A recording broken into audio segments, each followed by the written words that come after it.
안녕하세요. 저는 은행에 25년 몸담았던 한재성입니다. 은행에 있을 때였습니다. 60대 후반의 남성분이 급하게 창구로 뛰어오셨습니다. 어머니가 지금 병원에 누워 계십니다. 통장에 돈이 있는데 지금 당장 꺼내 써야 해서요. 통장을 내미셨습니다. 분명 이름도 잔액도 계좌번호도 맞았습니다. 하지만 제가 드린 대답은 지금도 마음에 남아 있습니다. 죄송합니다. 본인 아니면 인출이 어렵습니다. 그 통장에는 2,400만 원이 남아 있었습니다. 그 돈이면 지금 당장 병원비를 내고 간병인을 부를 수도 있었겠죠. 하지만 우리는 그 돈을 꺼낼 수 없었습니다. 그날 저는 자식이 부모의 통장에서 돈을 꺼낼 수 없다는 사실을 가장 냉정한 현실로 마주했습니다. 그리고 깨달았습니다. 평생을 모아온 돈도 준비가 없으면 단 한 푼도 쓰지 못할 수 있다는 것을요.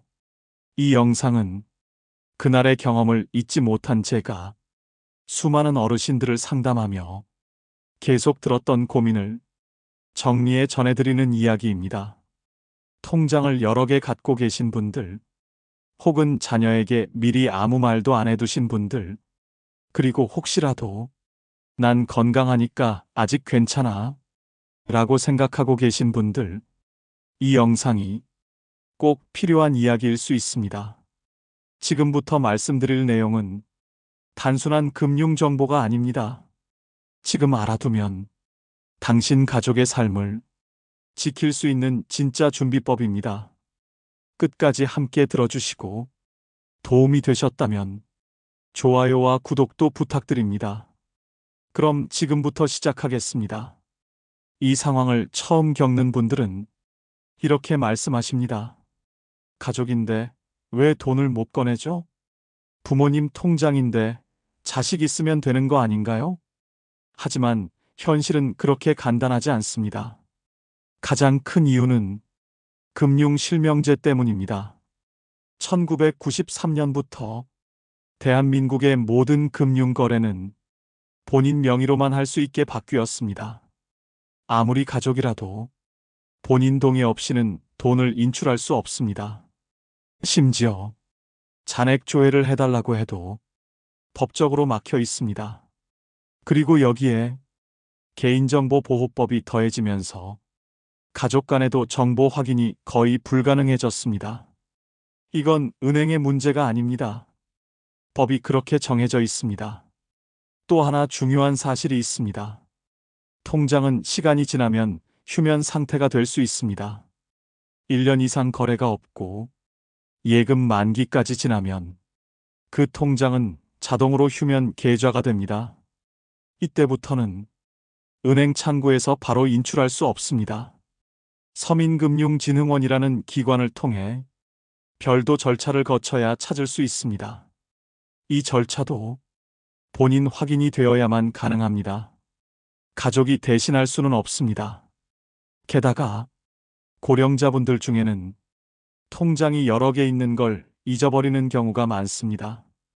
어디에 있는지, 얼마가 남아 있는지 본인조차 기억하지 못하는 일이 많습니다. 이렇게 되면 가족도 모르고 은행도 먼저 말해주지 않으니까 그 돈은 그대로 잠들게 되는 겁니다.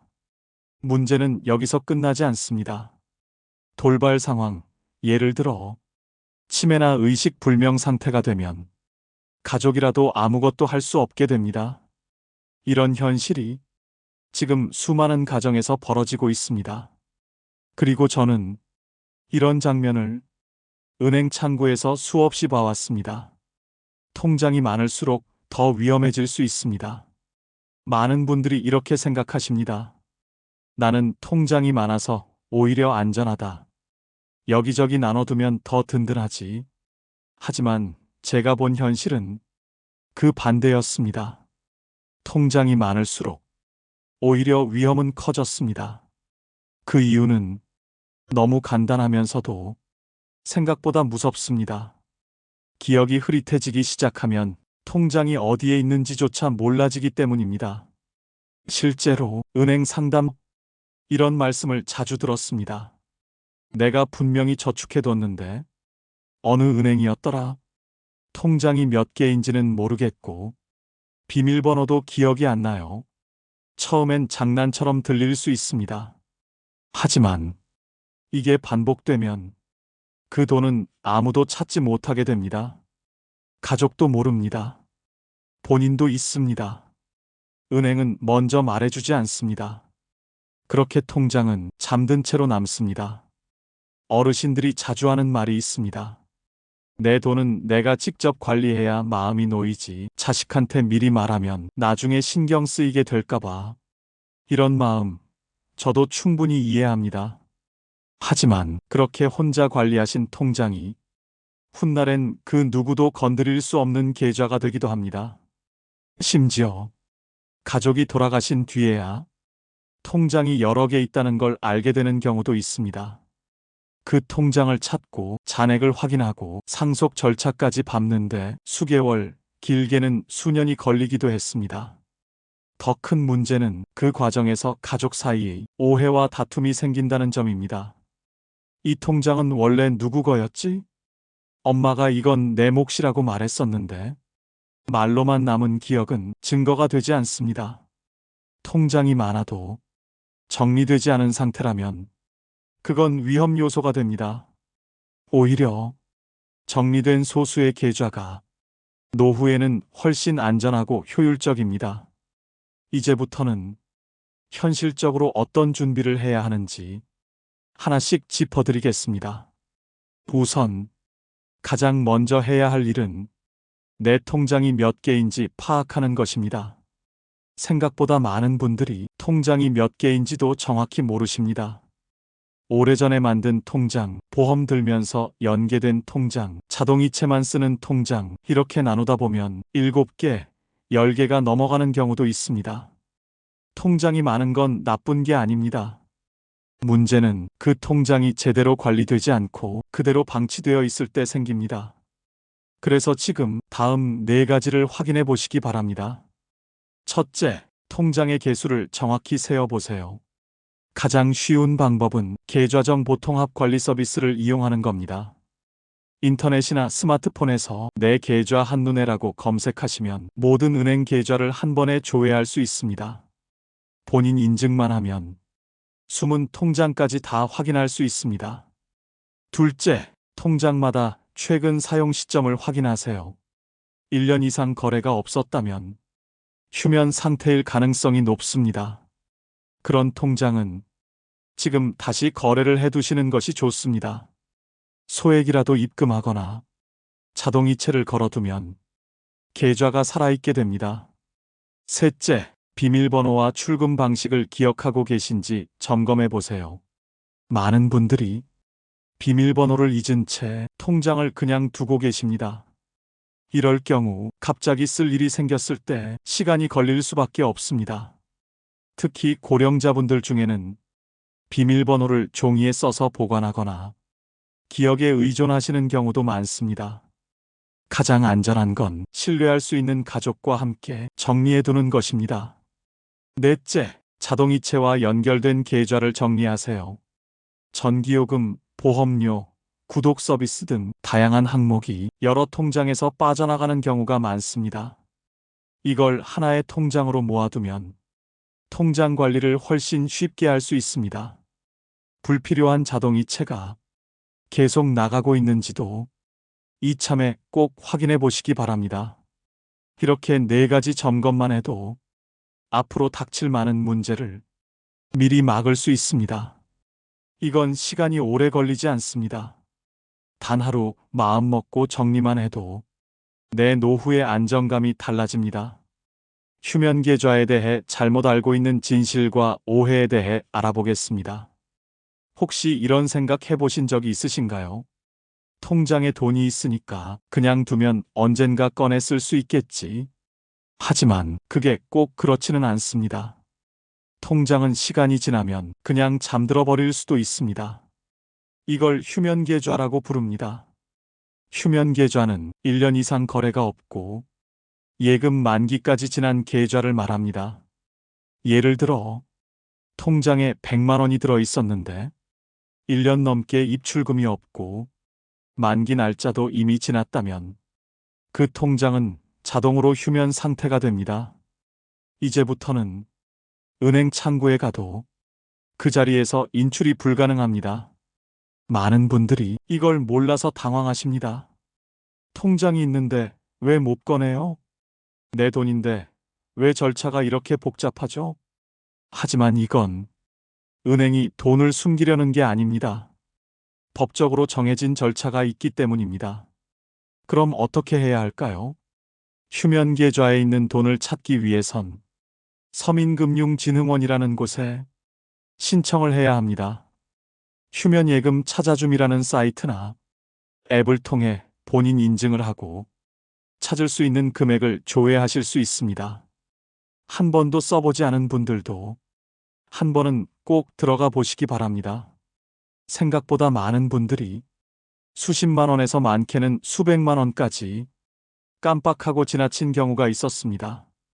그리고 또 하나 중요한 건 이걸 자식이 대신할 수 없다는 점입니다. 휴면 계좌에 있는 돈도 반드시 본인 인증이 되어야만 찾을 수 있습니다. 치매가 오거나 의식이 없는 상황이라면 그 돈은 그냥 묻힐 수도 있습니다. 그래서 휴면 계좌를 만들지 않도록 미리 막는 것이 가장 좋은 방법입니다. 1년에 한 번이라도 잔액을 확인하거나 입출금을 한 번씩만 해도 계좌는 살아있게 됩니다. 혹시라도 당장 쓰지 않는 계좌라면 필요한 것만 남기고 나머지는 정리해 두는 게 안전합니다. 돈이 사라진 게 아닙니다. 그냥 말없이 잠들어 있는 것뿐입니다. 문제는 그걸 찾을 기회가 언제까지나 열려 있지 않다는 점입니다. 그래서 지금 한 번이라도 확인해 보셔야 합니다. 통장을 잘 정리해 두었다고 해서 모든 준비가 끝난 건 아닙니다.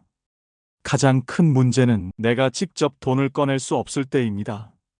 갑작스러운 사고, 치매 혹은 의식이 없는 상태. 이런 일이 생기면 아무리 통장이 정리되어 있어도 가족이 그 돈을 쓸 수 없습니다. 실제로 많은 분들이 이 부분을 놓치고 계십니다. 은행에서는 항상 이렇게 말합니다. 본인 외에는 인출이 어렵습니다. 가족이시라면 상속 절차를 밟으셔야 합니다. 하지만 그때부터 절차를 밟기에는 시간이 너무 오래 걸립니다. 병원비가 급한데 돈은 있는데 쓸 수 없는 상황. 이런 상황을 저는 현장에서 수도 없이 봐왔습니다. 그래서 지금부터는 미리 준비할 수 있는 방법을 알려드리겠습니다. 가장 먼저 알아두셔야 할 제도는 금융보호자 등록제도입니다. 이 제도는 본인이 건강할 때 직접 지정한 가족이나 지인을 금융보호자로 등록해두는 방식입니다. 등록을 해두면 혹시라도 본인이 의식이 없거나 판단력이 떨어졌을 때 그 보호자가 금융 상담이나 간단한 업무를 대신할 수 있습니다. 정확히 말하면 돈을 마음대로 인출하진 못합니다. 하지만 잔액 확인, 상품 해지, 계약 변경 같은 중요한 결정에 참여할 수 있게 됩니다. 이 제도의 핵심은 본인이 직접 등록해야 한다는 점입니다. 치매 진단을 받은 이후에는 법적으로 본인의 동의를 받을 수 없기 때문에 등록이 불가능합니다. 즉, 아직 건강하실 때 은행을 직접 방문해서 금융보호자 등록하러 왔습니다라고 말씀하셔야 합니다. 등록은 생각보다 간단합니다. 신분증과 도장만 있으면 은행 직원이 안내해 줍니다. 가장 중요한 건 이걸 미리 해두는 것입니다. 나중엔 하고 싶어도 할 수 없습니다. 이 제도는 돈을 대신 꺼내 쓰게 하는 제도는 아닙니다. 하지만 내 돈에 대한 중요한 결정권을 내가 신뢰하는 사람에게 일부 넘겨주는 것입니다. 특히 요즘처럼 디지털 금융이 익숙하지 않은 분들에게는 꼭 필요한 제도입니다. 지금 당장 가까운 은행에 문의해 보시기 바랍니다. 금융보호자 등록제도 이용하고 싶습니다. 이 한마디면 시작할 수 있습니다. 지금까지 말씀드린 준비만으로도 큰 위기는 막을 수 있습니다. 하지만 정말 끝까지 내 뜻대로 자산을 흘러가게 만들고 조금 더 확실한 방법이 필요합니다. 그 방법이 바로 신탁입니다. 은행에 있을 때부터 그리고 지금 시니어 재정 상담을 하면서까지 제가 가장 자주 듣는 말 중 하나는 이겁니다. 혹시 제가 의식을 잃거나 판단력이 흐려지면 그 돈은 어떻게 되나요? 많은 분들이 보험이나 예금만 준비하셨다가 막상 아플 때 돈을 꺼내지 못해서 가족도 당황하고 본인도 원치 않는 상황을 겪게 됩니다. 신탁은 바로 그런 문제를 미리 차단하는 장치입니다. 신탁이란 내 자산을 내가 지금 설정한 기준과 조건에 따라 앞으로의 상황에 맞게 자동으로 흘러가게 하는 계약입니다. 한 어르신이 제게 이렇게 말씀하셨어요. 나는 자식에게 폐 끼치고 싶지 않아요. 그래서 내가 병원에 입원하거나 판단이 어려워지면 그 돈이 병원비로만 쓰이도록 미리 정해두고 싶어요. 이분은 신탁 계약을 통해 이런 구조를 설정했습니다. 의료 소견서가 제출되면 그 계좌에서 정해진 금액이 병원비로만 출금되도록 조건을 걸었습니다.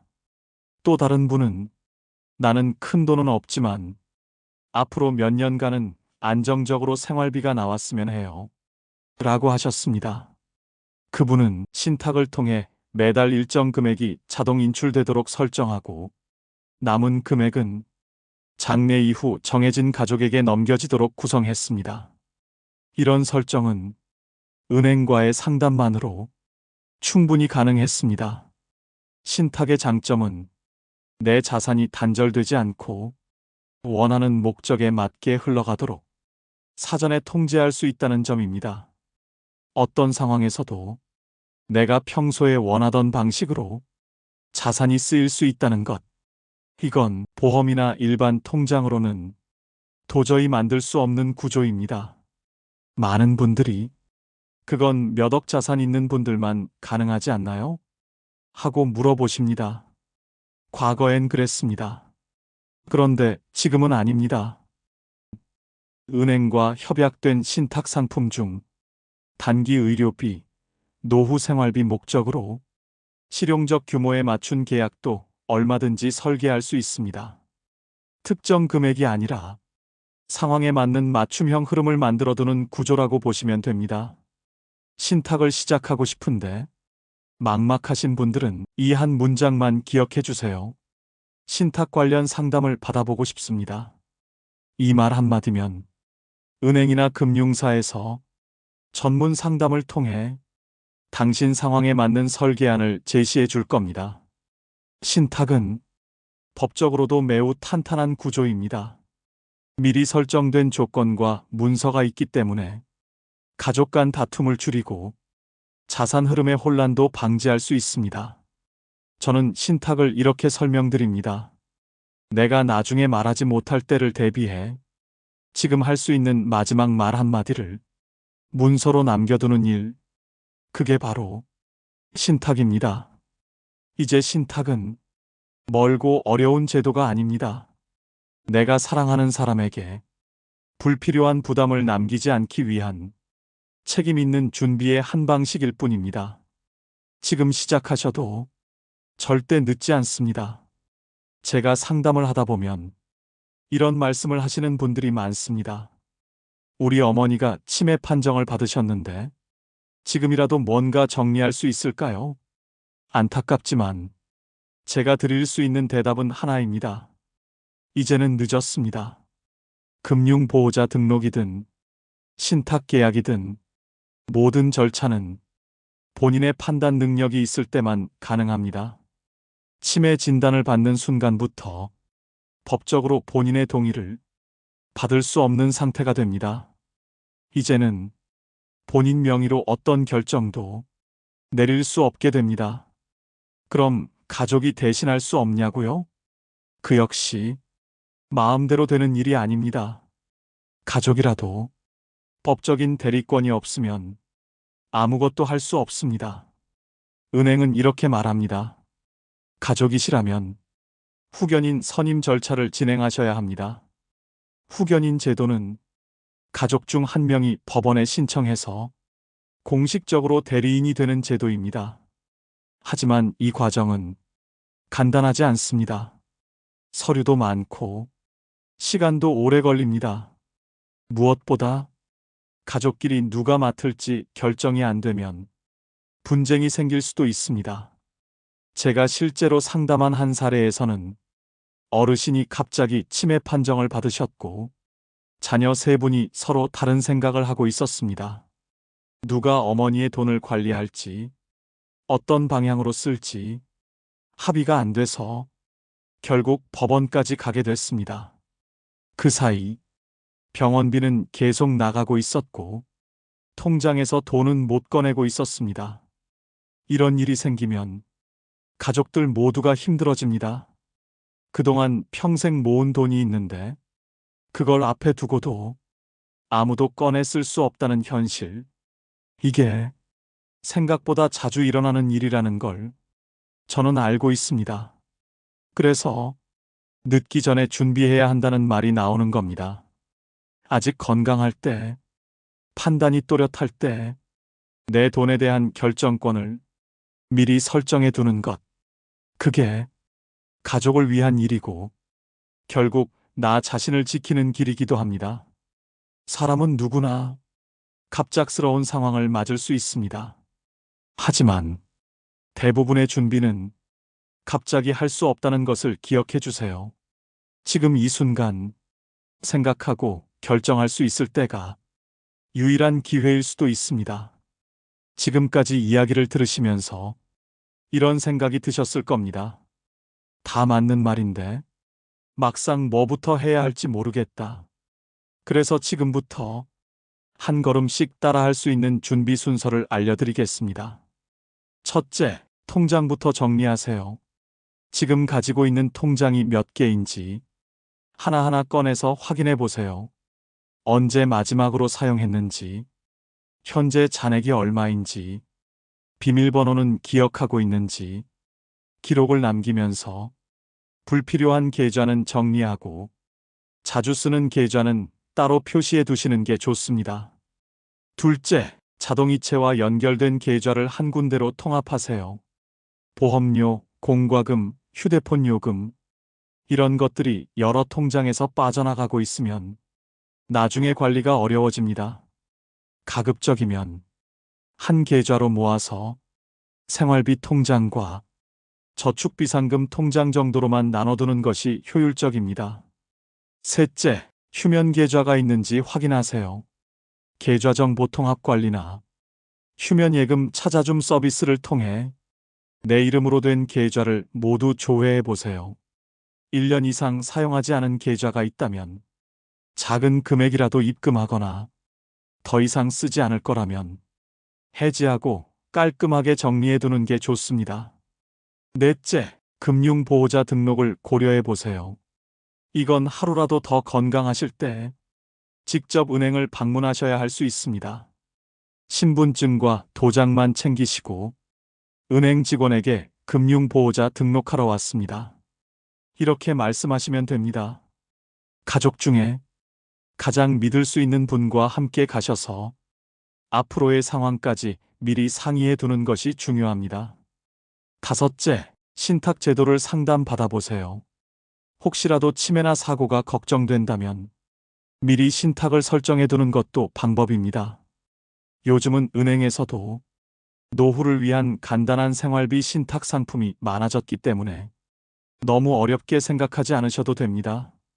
한 번쯤은 전문 상담을 받아보고 내 상황에 맞는 준비가 있는지 살펴보는 것만으로도 큰 도움이 됩니다. 그리고 마지막으로 가족과 대화하세요. 이게 가장 어려운 일일 수도 있습니다.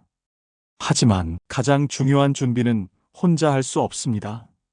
자녀에게 혹시 내가 아프면 이런 방식으로 도와줘.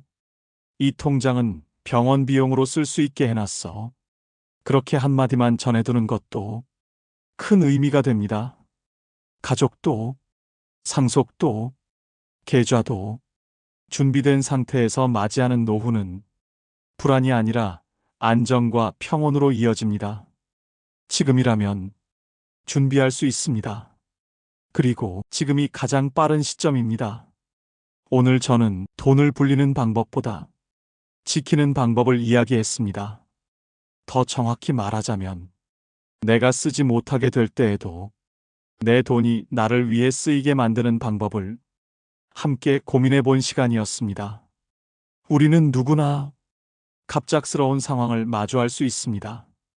건강했던 사람이 하루아침에 병원에 누울 수도 있고, 의식을 잃거나 판단력이 흐려지는 순간이 예고 없이 찾아올 수도 있습니다. 그때 가장 먼저 필요한 건 의외로 돈입니다. 병원비, 간병비, 약값, 생계비, 그 모든 게 내가 힘들어졌을 때 가족에게 큰 짐이 되지 않게 하려면 지금 미리 준비된 통장 하나가 결국 가족을 지키는 울타리가 됩니다. 하지만 그 통장이 비밀번호도 모르고 계좌도 찾을 수 없고 인출도 안 되는 상태라면 그건 단지 숫자만 남은 종이 조각에 불과합니다. 저는 은행 창구에서 그렇게 잠든 통장을 앞에 두고 눈물 흘리는 가족들을 수없이 봤습니다. 우리 엄마가 이 통장을 마련하셨는데 어디에 뒀는지 몰랐어요. 돈은 있는데 우리가 못 꺼내요. 우리가 돈을 모으는 이유는 단지 쌓아두기 위해서가 아닙니다. 필요할 때 가장 소중한 순간에 제대로 쓰기 위해서입니다. 그게 진짜 준비입니다. 지금 정리하면 나중에 당황하지 않아도 됩니다. 지금 말해두면 가족이 혼란스러워하지 않습니다. 지금 계획해두면 내 뜻이 끝까지 내 뜻대로 이어질 수 있습니다. 오늘 영상은 그 시작을 위한 작은 계기였으면 좋겠습니다. 지금 통장 하나 열어보고 비밀번호를 다시 확인하고 가족에게 이야기 한마디만 전해보세요. 작은 준비지만 그 준비가 앞으로의 삶을 완전히 다르게 만들어줄 수 있습니다. 오늘 이 이야기 혹시 내 부모님, 내 가족, 내 이야기 같았다면 좋아요 한번 눌러주시고 더 많은 분들과 이 지혜를 나누고 싶다면 구독도 꼭 부탁드립니다. 저는 앞으로도 우리 삶에 꼭 필요한 이야기만 차분하게 진심으로 전해드리겠습니다. 오늘도 건강하게 따뜻하게 하루 마무리 잘 하시길 바랍니다. 감사합니다.